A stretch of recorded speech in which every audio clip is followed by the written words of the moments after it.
All right, thank you so much for joining us today. In this video, we're going to talk about related rates, right? And there is something that we are come to do here that you need to pay attention to. Now, all the differentiation that we are doing, you see that we are differentiating it with respect to x. So we need to pay attention to that. Now, with related rate, we are going to do it with time. So we are now going to differentiate the function with respect to time, which is t. And it's because of that we are going to have something new that we are going to add, which is not far away from what we've learned so far. So we are treating time as what the independent variable, which is not y or x, right? So I just write out the process of solving related rate problems, right? So first, what we just need to do is try and understand the problem, read through the problems to then get out the information. If you need to draw, you draw a picture. That's going to help you to, basically come out with whatever you need, right? And then you need to also identify the rates. The rate may be maybe the x over t or the y over t or maybe the theta over t, depending on the function given to you. And then also you need to identify the unknown rate. So anytime you are solving related rate, either they are going to give you two side and give you one which is unknown, or give you one side and two which is unknown, so that you can use it to form your third one, which is the equation. So you should be able to also form equation out of the information. And as soon as we've identified all of them and getting the equation, then now we can differentiate the equation with respect to time, which is t, using the idea of what? Implicit differentiation. We do some substitution, then we solve, and then we add the other things that we just need to add to it, right? So now I think solving example would be better. So let's try and solve example and then figure out what we can do with it. So now we have this example here. A 13-foot ladder is laying against a vertical wall. So sometimes related rate, some problems, as soon as you read it, you know what you are going to use, whether you are going to use Pythagoras theory, whether it's talking about volume or area. You should be able to figure out this kind of questions yourself, right? Good. So that's basically what we need to find out from here. So as soon as I'm talking about a ladder laying against a vertical wall, then it means that the picture just comes in mind that I'm going to have something like this. So I just had a picture in mind that, okay, I need to have something like this. So I'm assuming that this is the ladder here. So this is the ladder here. So let me underline this. And the ladder is given, right? So what I'm going to do is always, anytime I'm dealing with Pythagoras theory, one of the side will be given and then two of them should be unknown, right? So two should be unknown from the beginning of the function. So two should be unknown and one should be known. One should be known. So now we can see that this side is known to be what? 13. So I'm going to name this one 1, 3. Then it means that this size is unknown. So I'm just going to label this one to be X and Y. So that's basically what I'm doing before even I can proceed to the next question. So now someone begin to pulling the feet of the ladder away from the wall at a rate. So you see that we need to also identify the rate at the rate of this. Now remember, the question is talking about putting the feet, like the question is talking about, okay, so let me change something like this. So the question is talking about pulling away the ladder, right, from the wall at a rate of this. So it means that now what are we doing? When I'm pushing away this ladder here, it means that the thing is going to tilt down something like this. Good. So something like this. So a new form, we are going to have something like this. So I'll just push it down. And when I'm doing this, this will just come down like this. So ladder away from the wall. So when I'm trying to push it away from the wall, this is how it's going to be. Now, what I want to do is, now I need to form my equation, right? And then I need to get my related rate. So the question is, what is the related rate that we are looking from here? So the related rate here is going to be dx over dt, which is equal to 0.5. How did I see that? Is this, I named this one x because we are pulling the leather away from the wall. So we are looking at the change that is happening here. The change that is happening here. So as soon as I'm pulling this away, there is a change that is happening from here. It means that if the height of this one is, let's say, 10, as soon as this one is going, there will be a decrease. Like I'm going to have a change from this side. So that is what I'm going to get from here. So the foot of the ladder moves away from the wall at a rate. So that will be the rate from this one. So now that I've gotten the rate, I've gotten the known and two unknown. The next thing to do is to form an equation.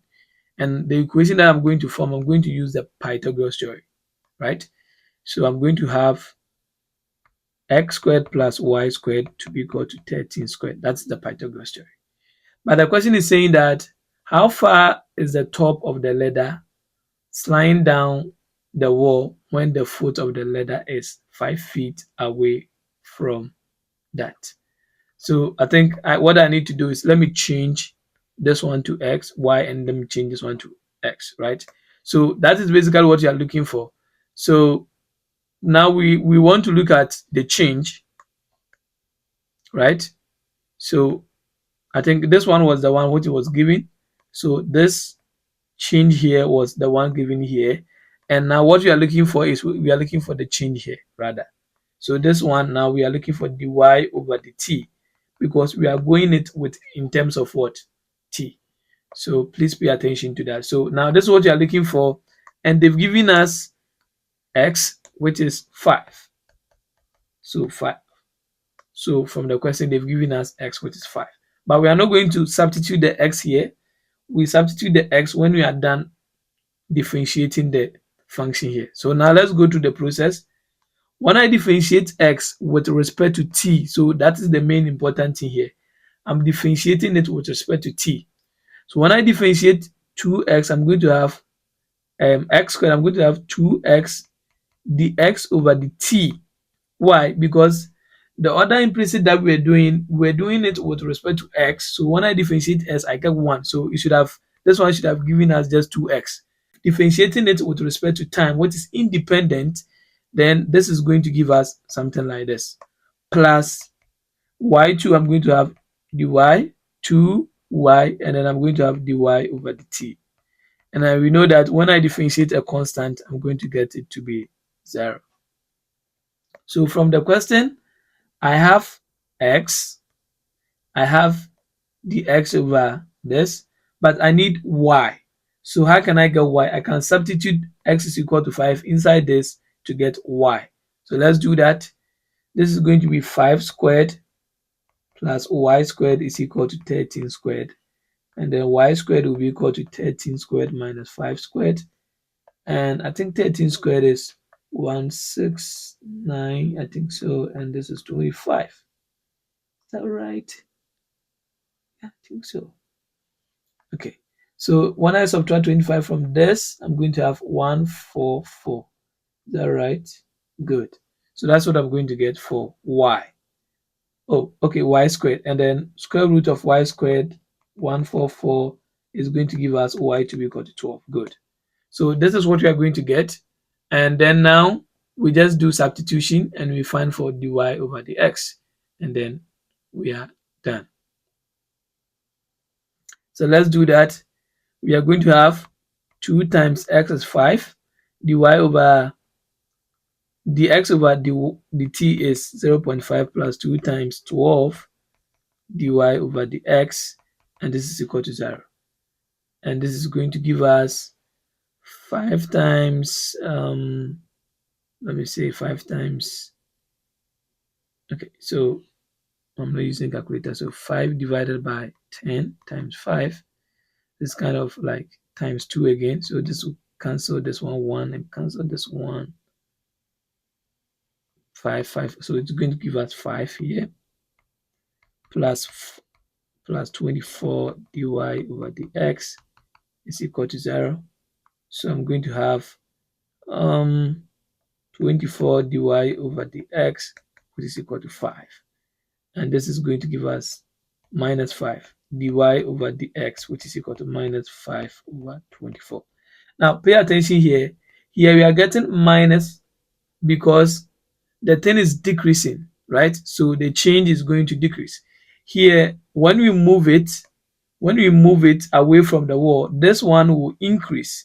That's why this one too was positive. So here, the idea is that the more, like, the emphasis here should be plus this. So this one is going to increase because if this is the distance and we reduce this one, it means that this one is going to increase and this one, the height for this one is going to decrease. So you see that this one is positive and this one is negative. So this one is this feet per seconds. So that's what you're going to get for the function. Good. Now, with related rate, you become very good at it when you solve more examples. The more you solve examples, the more you get to, understand how you can go through the process very carefully. So now let's look at this one. We have a cylindrical balloon which is inflated, right? And we're talking about volume here. So this one is like, since the question is talking about volume, then the volume, and we are talking about sphere. So it means that we need to think about the volume of the sphere. So what's the formula for finding the volume of sphere? That is 4 divided by 3 pi r cube, right? So this is the equation. So this has helped us to find the equation, right? But it says that its volume increases at a rate. So the rate is going with volume. So it means that here we have the v over the t because we need to go with respect to what? Time. And this is equal to 15. And this one is going like increase. It means that this is positive. It's not negative. Anytime it's decreasing, it means that this one will be minus. So that's what you are going to get from here. That's what you're going to get from here. So the question is, what is the rate of change of its radius? So rate of change of its radius, it means that we are looking for dr over dt. And then when the radius is 10, and then we have r which is equal to 10. So it's very simple here. So for us to go through the process, we need to differentiate this with respect to t. So let's do that. This is going to give us the v over the t, and I'm differentiating this one with respect to t. So I'm going to have 4 over 3 pi as constant. And when I differentiate this, I'm going to have times 3r squared, then dr over dt. So I know this guy, I know r, so I'm looking for this. So let's do substitution. I'm going to have 15 4 over 3 pi times 3 times r is 10 times the r over the t. So that's basically what I'm looking for, which is that. So what am I going to get? I'm going to have 15 is equal to, now fortunate, this will cancel this out. So I'm going to have 10 squared is 100. So I'm going to have 4 times 100 pi dr over the t. So I'm going to have 15 is equal to 400 pi dr over the t. And I divide through by 400 pi. So dr over the t is going to give us 15 divided by 400 pi. So that's what I'm going to get at the end of the day. And I think I can divide this one by 3 or so, no, 5. And I'm going to have this one to be 80 pi. And then I have my minute. So this is going to be the change in the radius. That's going to be a change in the radius. So it means that here, if I don't know the formula for finding the sphere, volume of the sphere, I get this question wrong because I don't know the formula for finding sphere. Now let's look at this question too. We have A and B. A kite of 40 above the ground move horizontally at a constant speed of this.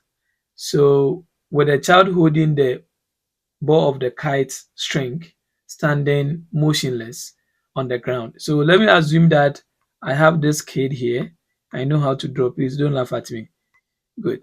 So I have this kid here. Good. And this kid here is holding the kite. So let's assume that this is the kite.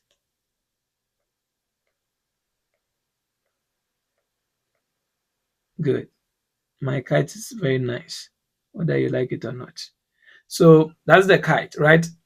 And then we are saying that the kite is moving in the horizontal speed distance, right?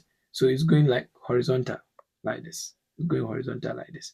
So what we are going to get from here is, we can trace something like this, and then we can compare this one to the kite. So we are going to have something like, we are forming something like Pythagoras theory. Let me form this one very well. So we want to find something like Pythagoras theory. We want to form something like Pythagoras theory. So this is what we are going to have. And then the kite is, we are saying that the kite is 40 above the ground. So it means that the height from this to the ground is 40, right? So this side is the same as this side. So I'm going to have 40 here. So, or I can just even form it this side and this side. So this is kind of 40. So whether you are using the above or you are using the below, that's what you are going to have. So as soon as we know one side, we make sure that the other side are unknown. So we can just allocate some variables there. So we can allocate, let's say, y here and let's say x here, right? Or if I'm using the top, then I put the x on the top there. But let me use the down so that we get it to be convenient. Good. So let's continue. The question is saying that the kite is moving in a constant rate at this particular distance here. So the height of the kite is 40, and since it's moving in a horizontal distance, we assume that this is x, right? And then since the constant is like it's going horizontally, which is here, at a constant speed, this becomes the related rate, and we are going to have the x over the t to be equal to the 10 feet per second, right? Because the kite, it's moving horizontally at the constant rate. So horizontally it's going like this. It's moving like this horizontally at what? A constant rate. So we're having something like this. Good.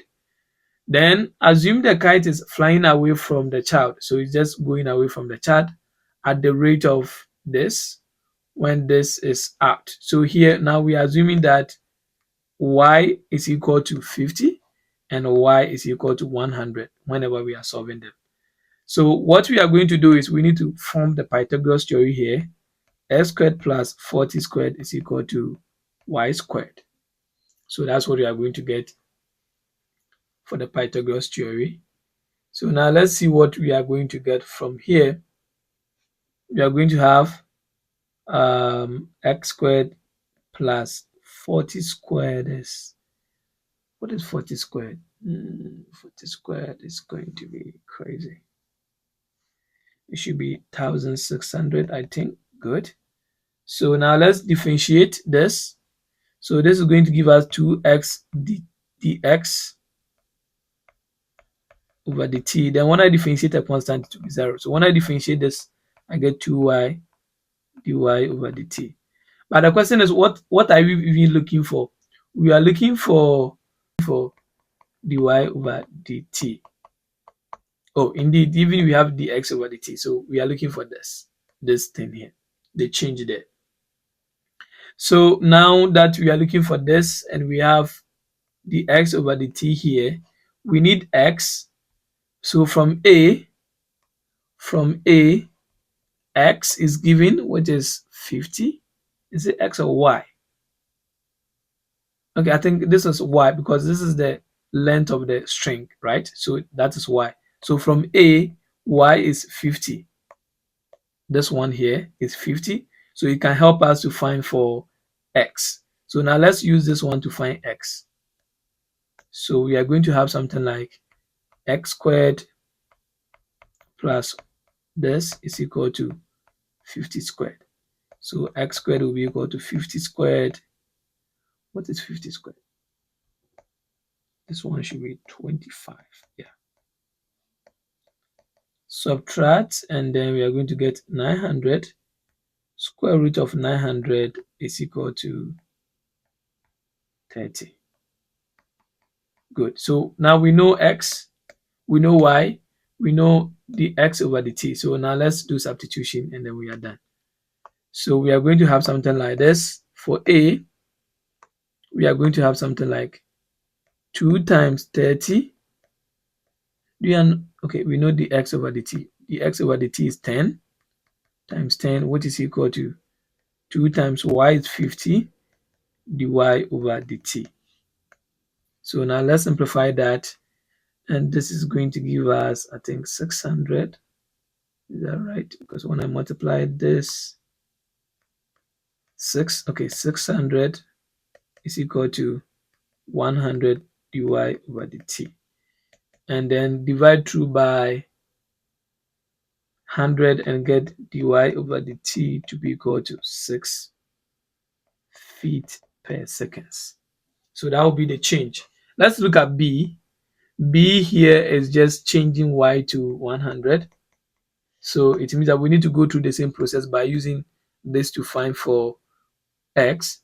So x squared plus 1600 is equal to 100 squared. X squared is equal to 100 squared is like 1000, right? 10,000. Yeah, I think it's supposed to be 10,000. So minus this. And s squared will be equal to 8400. Pick the square root and we are going to have square root of, and for this one, it's still, I think we cannot do that. We are going to have something like this. So like, okay, let me approximate it to 91.65, something like that. So what we are going to do is the same thing. We just plug it inside the equation and then we are done from there. So when we finish, we take the last example before I give you a trial solution. So now x is 9.91.65 times dy over the x is 10, which is equal to 2 times 100, and then dy over dt. So we multiply through this, and we are going to have this is going to be 20. Is that right? Yes. Let me see. Okay. So when I multiply this one by 10, I'm going to have 2 times 9, 6.5, which is equal to 200 dy over dt. I'm not using calculator, so pardon me. So let me clean this solution and then just write it. So I'm moving this one here. So I'm going to have divide through by, there should be 2 here. I didn't divide by 2. So I'm going to have dy over dt, which is equal to 2916.5 divided by 200. And this should be giving us something like 9.16. Yeah, 1.965 feet per seconds. Yeah. So this is what you are going to get for when y is equal to 100. So that is related rate. All you need to do is you need to practice. You need to make sure you get a lot of examples, solving them, and you need to understand the problem, drawing some pictures, and then you'll be able to figure it out. So this is your trial question for you to do, and drop your answer in the comment section. So in the next video, we are going to talk about critical values and local extrema. See you in the next video.